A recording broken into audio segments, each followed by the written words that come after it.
Hello ladies and gents, welcome to UX, and this is US just utterly humiliated Iran's navy. Peace is over.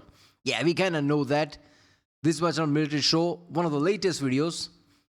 Yeah, so this is about recent things that are happening with Apaches. Some gas A-10s are involved as well. So is Seahawk.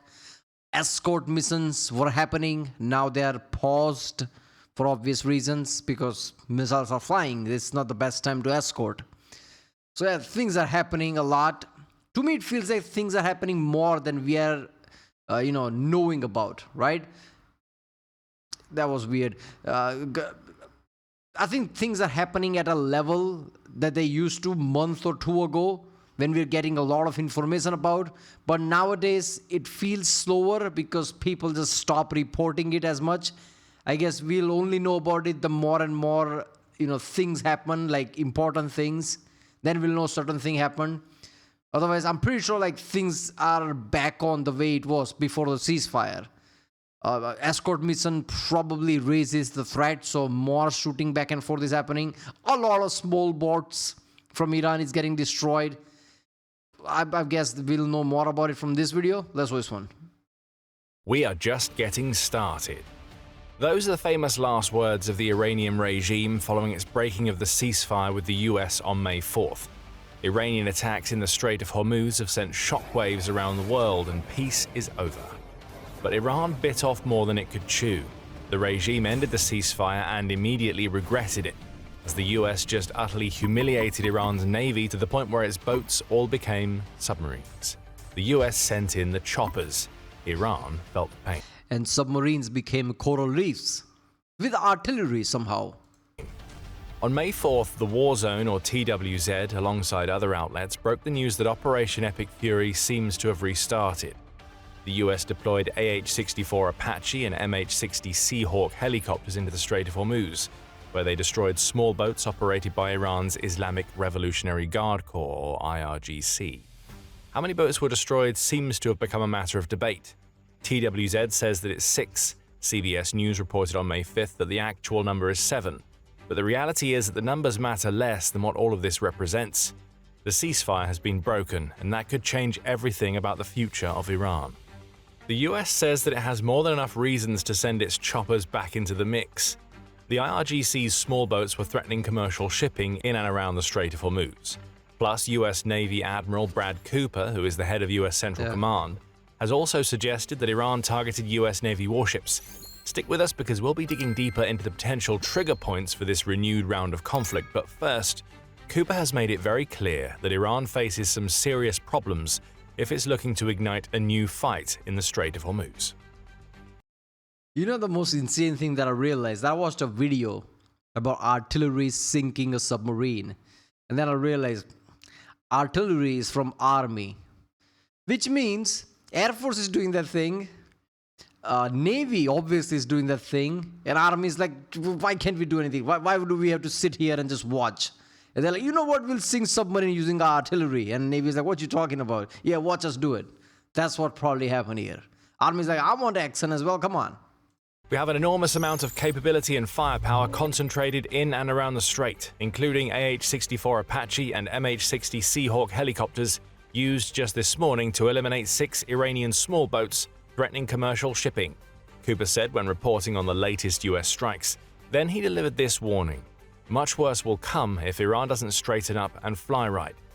We also have A-10s, F-15, F-16, FA-18, F-35, EA-18 Growlers, RC-135s, KC-46s, and KC-135 fixed-wing aircraft, and numerous US warships, including destroyers.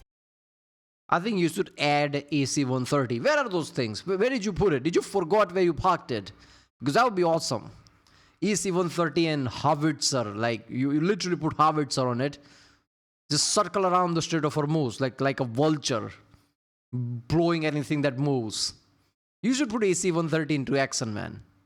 2 carrier strike groups, an amphibious readiness group, and a marine expeditionary unit, Cooper explained. Right now, we're at the tipping point. The US destroying 6 or 7 IRGC small boats could plunge Iran back into experiencing the worst that Operation Epic Fury delivers to the regime. Or, as Cooper suggests, with the listing of American military capability in the Gulf region, it could be a one-time action that serves as a reminder to Iran that it's better to talk than to fight. As IRGC small boats have been turned into unintentional submarines by America's furious response, the specific aircraft that the US used are also noteworthy. One could argue that the Apache and Seahawk are on the lower level of the air power that the US could have deployed. However, the reality is that these are both choppers that are primed to deal with the... What are you talking about, man? Who says that? It's a helicopter. It has a specific job, which is its batch stat. There's a reason why Apaches were there during Venezuela raid, right? Even the Delta Force was using it because what else are you going to use? It fits a specific part that you need. It hovers there and throws hellfires at you. It's not bottom of the tier, right? It's like saying like F-22 is the best, everything is below it. No, F-22 is air dominance. It's a different job. Apache is a different job. That's one shoe don't fit everything. It's different jobs, man. Small boat problem that Iran presents in the Strait of Hormuz and the surrounding waters. The IRGC's small boat threat has been a problem since the beginning of Operation Epic Fury. Even as Iran's main naval threat was debilitated, with warship after warship going down to American strikes, the asymmetric threat posed by the small boats remain. Quick, difficult to detect on the water, and easy to deploy from even the most rudimentary of ports, these small boats are dangerous and, more to the point, numerous. The Gulf International Forum notes that the IRGC has 20,000 personnel in its naval branch, which is 2,000 more than Iran has in its conventional navy. Of these 20,000, around 5,000 are specialized marine troops that are deploying along with the fast boats. As for the boats themselves, they include Tondar-class fast attack ships, C-14-class missile boats, and a host of other light vessels that are typically equipped with launchers that can fire short-range cruise missiles. The strategy is simple. The fast boat speeds toward a target. Once there, it unleashes its... If you have that many boats, why did you just launch 7 speedboats to swarm a destroyer? Wouldn't you launch 100? See, these numbers are thrown around, but I don't know, man. You know, like I need to see it in action to believe it, because it's like, yeah, we have like 20,000 boats. Can any of them be used as an attack anything? No, those are a lot of them are fishermen boat. What you gonna do? Ram into warships? What you gonna do? Missiles before departing. It's not really about the damage for Iran, though it certainly has caused plenty. It's about the threat. As long as commercial shipping companies know that the IRGC's boats are on the prowl, there is a massive risk to trying to sail a ship through the Strait of Hormuz. Iran's regime has been able to achieve a lot using very little, as these small boats have played a key role in allowing it to create the Hormuz blockade that is now such a massive problem for the world's energy industries. Some may deride the IRGC's boats as the Mosquito fleet, but the IRGC doesn't care. With its small boats along with drones, the IRGC is able to conduct guerrilla warfare in a key sea lane through which 20% of the world's oil supply flows during peacetime. So the small boats are major threats. The Apache and the Seahawk are the US counter to these threats. Both choppers, along with the A-10 Warthogs that the US has also deployed in the Strait of Hormuz, are able to respond quickly to small boat attacks and pack more than enough firepower to take these boats out. The IRGC has sacrificed armor and in-vessel air defenses for agility. American chopper and A-10 pilots have been training extensively for around 2 decades to fly the sorts of counterboat missions that have just resulted in around half a dozen of the IRGC's ships being sunk. The Seahawks in particular have plenty of experience in this department. The National Interest reports that they have previously been used to take out small boats I'm guessing Seahawk is just Navy variant of the Black Hawk, right? That's the case. I thought this was like mostly submarine warfare. Like it has a sensor and everything that detects submarine. I guess it's like different type of Seahawks on the ship. By the Houthis in the Red Sea.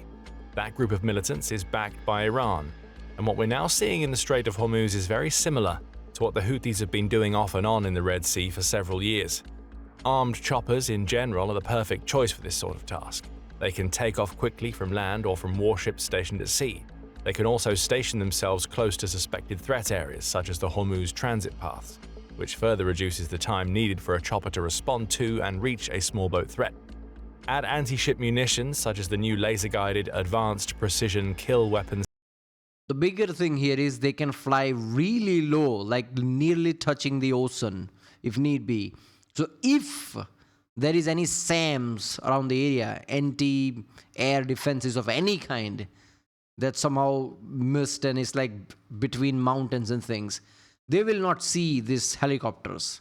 So you can fly this really low, and at that point you only have to worry about a man-pad or something on a boat.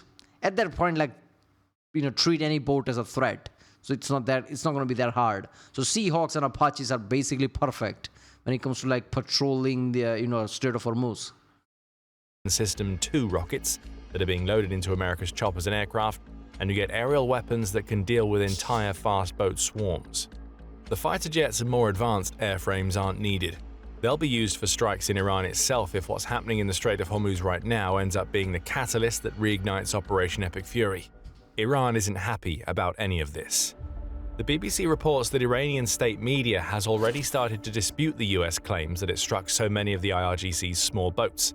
Instead, Iran says all the US managed to achieve was the destruction of a pair of small civilian cargo vessels, which led to the deaths of 5 civilians.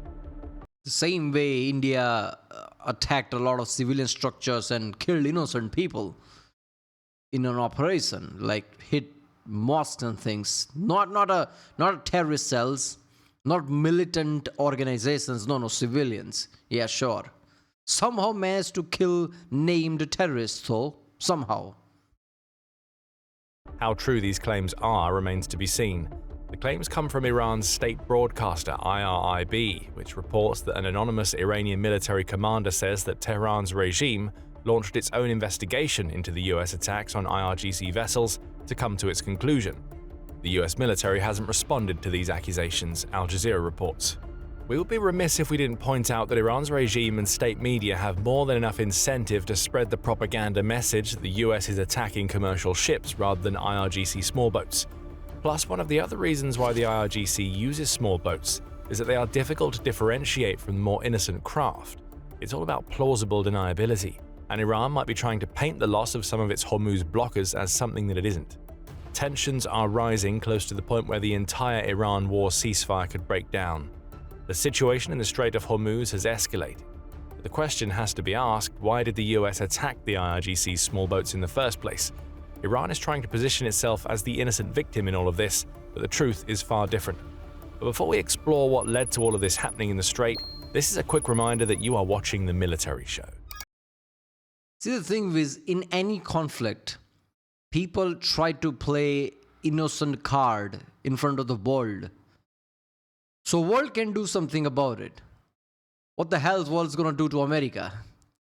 Usually it doesn't go in this specific scenario. If you're fighting America, doesn't matter which card you play at international scale, America can literally say to everyone, shut the hell up, sit down. This is happening, you have no say in it. What are people going to do? What is Europe going to do? What is anybody else going to do? Seriously. You know, people are like, yeah, I see those clips, America. That looks like innocent civilians. America will be like, who asked you? Sit in the corner. Who the hell asked you? So I don't know how that's going to work out this time, right? Even if you play innocent card in the international stage, is that going to change anything? If you haven't subscribed yet, now is the perfect time to hit the button so you never miss uploads from our channel. Now, Iran wants you to think that the US just broke the ceasefire for no reason. It didn't. What really happened is that Iran struck first, and it's all because the regime wasn't happy that the US had announced that it was looking to take further steps to make transit through the Strait of Hormuz safe for commercial ships. On May 3rd, US President Donald Trump took to his Truth Social platform to announce what the US intends to do to follow up on the Hormuz blockade. Trump declared that countries from all over the world, most of which aren't involved in the Middle East conflict, have been coming to the US asking for America to help them free up their ships in the Strait of Hormuz. For the good of Iran, the Middle East, and the United States, we have told these countries that we will guide their ships safely out of these restricted waterways so that they can freely and ably get on with their business, Trump declared. The US president positioned the move as a humanitarian gesture for all involved, including Iran, and just like that, a new operation was announced. Project Freedom was about to go live. It's paused right now. I'm pretty sure. Iran wasn't happy about it. Despite Trump's claims that this new project would help Iran as much as it does any other nation, the Iranian regime was quick to fire back with claims that it still controls the Strait of Hormuz. Wait a minute. What do you mean it will help Iran? The operation is against Iran because Iran has mined the area and Iran is the one who's threatening the Strait of Hormuz. How is it going to help Iran? If Iran needs help, then there is no operation to be had. Iran is the one who's closing the Strait of Hormuz. What is happening? So is USS saying like we're not going to blockade anymore, let Iranian ships go? Is that what the point is? I don't know. The US, Iran says, has no right to provide any sort of escorts or help to merchant vessels that are subject to the Iranian blockade. The US certainly can't do that on its own, as Iranian Major General Wait a minute, what the hell did you just say? was quick to fire back with claims that it still controls the Strait of Hormuz. The US, Iran says, has no right to provide any... No right. No, US can't do that because we have blockaded it. FU. That I understand. US has no right. Right based on what? You are literally saying, screw you, we are going to block this area and not let any other country or anyone else do business. This is literally like grabbing somebody and like hostage situation basically. A lot of tankers are stranded. You're the one who's doing that. What right? Right? This is like somebody robbing the bank and they're like, yeah, police has no right to intervene in this. No. You're the one who's doing this. You're the one who's robbing this bank. Iran is the one who's blockading the area and like making all the tankers stranded. All the like Chinese, Indians and all those tankers are getting stranded. They fired on Indian like cargo. You think that India-Iran has like decent relationship? Maybe they'll let that go. Even on that, they fired back. So you're the one who's like holding everyone hostage. You can't talk about right or not right. Right of what? Based on what law? You said like we're blockading. US says like we have bigger navy. We are going to provide a safe passage. What? any sort of escorts or help to merchant vessels that are subject to the Iranian blockade. The US certainly can't do that on its own, as Iranian Major General Ali Abdullah claimed when he said that any safe passage provided through Hormuz must be coordinated alongside Iran under all circumstances, the BBC reports. Others in Iran were also quick to criticize Project Freedom. Iranian lawmaker Ibrahim... You know what US will say? No. We say no. Azizi claimed that the US risked violating the ceasefire with this new project, adding that the Strait of Hormuz is... You shot at UAE. From day one you've been saying what ceasefire and still like attacking things in like Strait of Hormuz. Shooting at cargo ship. Ceasefire's first condition was Strait of Hormuz be open. You said FU to that and attacked all cargo ships. So you didn't even accept ceasefire. What are you even talking about? Is not a place for rhetoric, and that the Gulf region would not be managed by Trump's delusional posts. Iran's Foreign Minister Abbas Araghchi piled on the criticism, claiming that Project Freedom is Project Deadlock in a post on X. So that's a no on Project Freedom from Iran. But what happened next caught everybody off guard. Seemingly not satisfied with registering its displeasure about Trump's new proposal, Iran's regime decided to get ahead of what it views as the potential breaking of the ceasefire by breaking the ceasefire. On May 4th, both South Korea and the United Arab Emirates reported that their merchant ships had been attacked in the Strait of Hormuz. The UAE also reported that Iran has attacked its oil port in Fujairah, causing a fire. Suddenly, the reason for American Apaches and Seahawks targeting the IRGC's... You know what? World's most of the Rams come from South Korea. Whether it's Samsung, which is one of the biggest one, right? The other one, that is also one of the biggest one. I forgot the name. It's also South Korean. South Korea can literally say, screw you, we are not going to give you RAM of any kind. If without RAM, there is no chipset. And without chipset, you don't have modern technology. You're going to attack Samsung, you're going to attack South Korea. Why do I say Samsung? Samsung might as well be government mandated at this point. That's how big Samsung is. They have fingers in everything from military to everything. And most of the cargo ships, not most of, a lot of the cargo ships themselves are made by Samsung. Cargo ships are made by Samsung. Do you understand that? Do you know how stupid this is?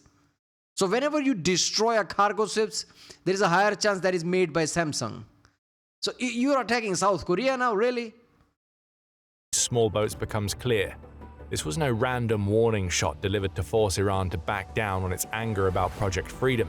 It was a response, revenge, an act by the US to show Iran that it will respond to any IRGC attacks in the Strait of Hormuz so quickly that the boats launching those attacks will be sent to the bottom of the sea before they ever have a chance to cause serious damage. And now the entire world is on tenterhooks. Are we seeing the reignition of a conflict or a blip on the path to peace? America's response to the Iranian regime's aggression suggests that Project Freedom isn't going away anytime soon. As we saw from Cooper's comments, far from backing down, the US has reiterated that it already has an extensive military presence in the Gulf, including the choppers it's already using, fighter jets and warships. Having said that, the US is also being cagey about precisely what Project Freedom is doing in the wake of Iran's attacks and the initial American response. I'm going to say this. I'm surprised the way US is doing things. Because I would have thought US would have much aggressive response or approach because it's USA, the level of military you have. See, if I were in US military like Trump or whatever, maybe I'm talking out of my behind, let's just say. But like I would have used my 2 aircraft carrier that is at least there, use 150 or 200 aircrafts that I have on these carriers, not to even mention the Air Force that is stationed around it, blow anything that has IRGC on it. Any island that I know has IRGC thing on it, blow it up. Anything that has any military stuff to it, blow it up. How dare you threaten Strait of Hormuz when I'm there? It's insulting to me. That's how I would approach things because I'm United States.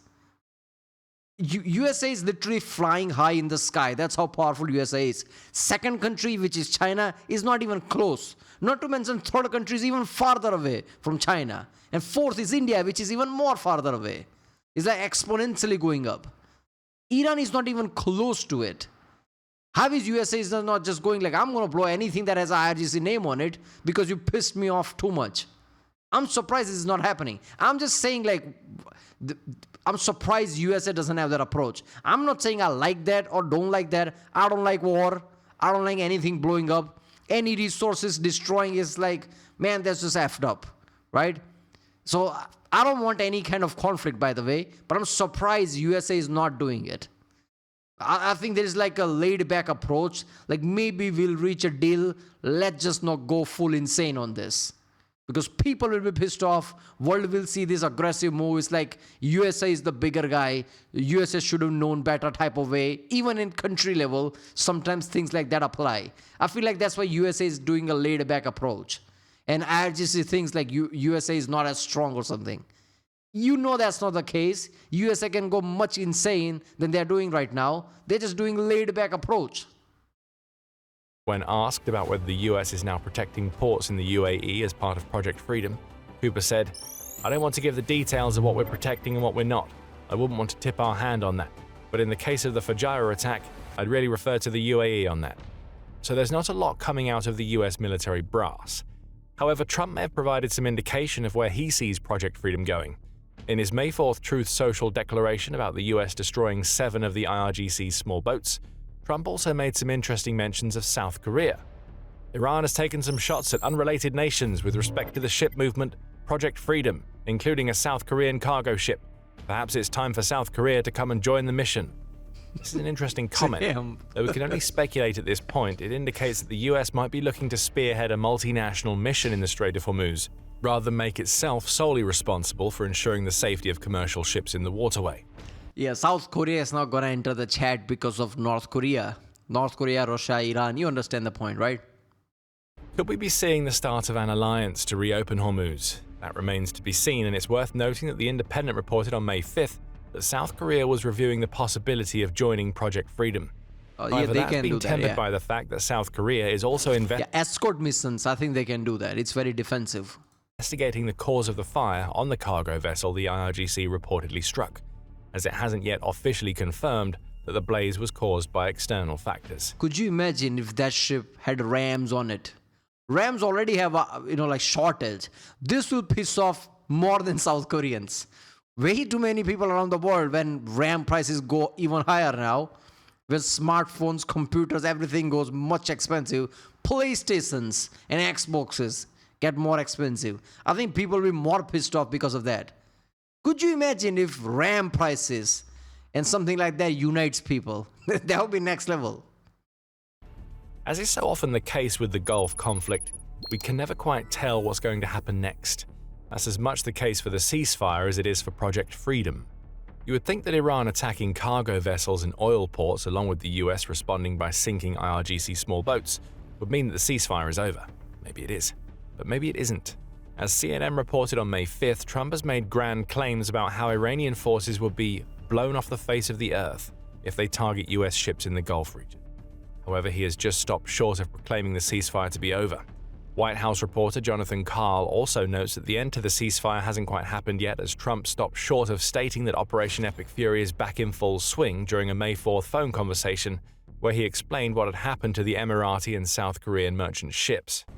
It's also cagey, but that's really what you can expect with two nations that are trying to navigate their way through peace talks while actively threatening one another. So when it comes to the Iran conflict, what do we know for certain? We know that US destroyers are in the Strait of Hormuz. CENTCOM has confirmed that in a May 4th X-post, where it said, US Navy-guided missile destroyers are currently operating in the Arabian Gulf after transiting the Strait of Hormuz in support of Project Freedom. The same post notes that a pair of US merchant vessels had made it through Hormuz under Project Freedom.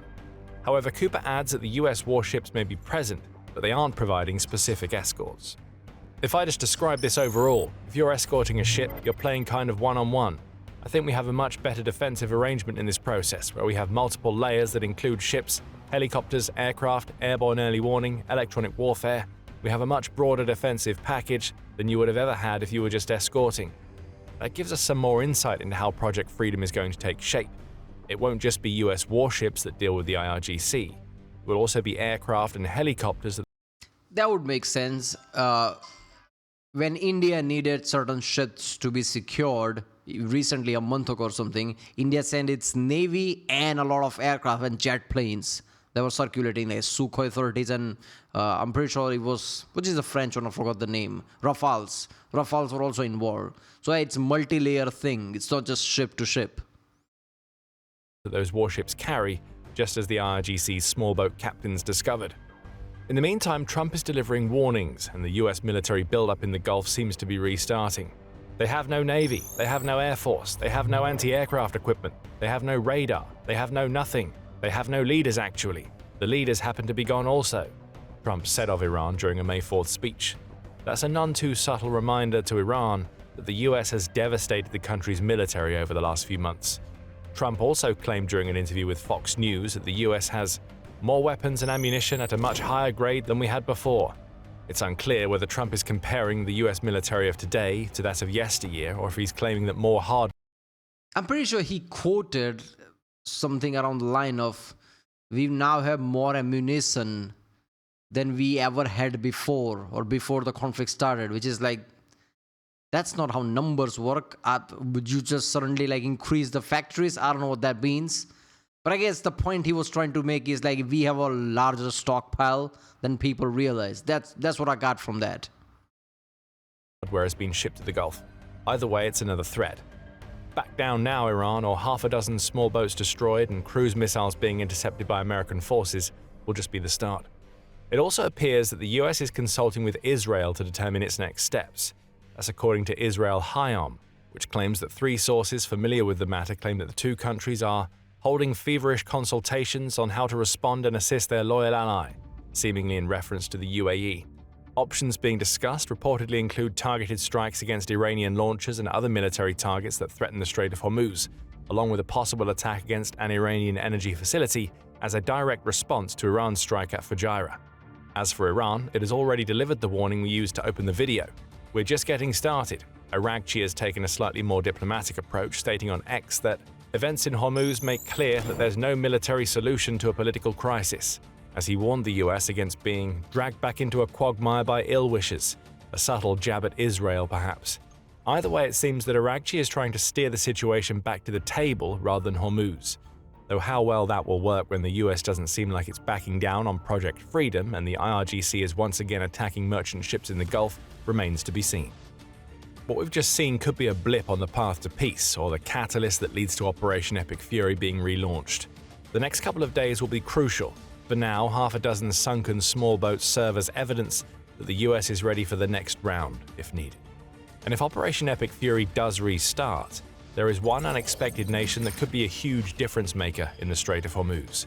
Ukraine is ready to do something huge to reopen the He talks about Ukraine in Iran conflict a lot. Is there anything to that? Is USA getting something from Ukraine, like some weapons? Because Ukraine past 2-3 years have been fighting Russia, right? So like there's a lot of back and forth and like let's just say experiments happening. So anything that comes out of Ukraine will have some usability to it because they already know like drone warfare and everything. Is US doing that, or is US directly involved in that and just they don't want to tell anyone? Because to me that's more likely. It's like US is the one who's been doing everything but not telling anyone, so Russia is not like US is directly getting involved. I don't know. There you go. US just utterly humiliated Iran's navy. I feel like this is going to intensify because past 2 or so months Iran is just like not even wanna talk, like any kind of like reasonable thing they don't want to do, and they're just still flexing even though they are the one getting destruction a lot and talking just weirdly, right? Like who's the leader? Like one time someone say, yeah, it's Strait of Hormuz is open. Other guy says, I don't care what an idiot on Twitter said, Strait of Hormuz is closed. It's like internal friction there. I don't know what's happening, right? They're like, oh, US has no right to our kidnapping of all those cargo ships. Like, what are you even talking about, man? How does that even make sense? That's what I'm saying. I don't know. I don't know what happens. But it's going to be interesting. If you like my next subscribe, and I'll see you next time.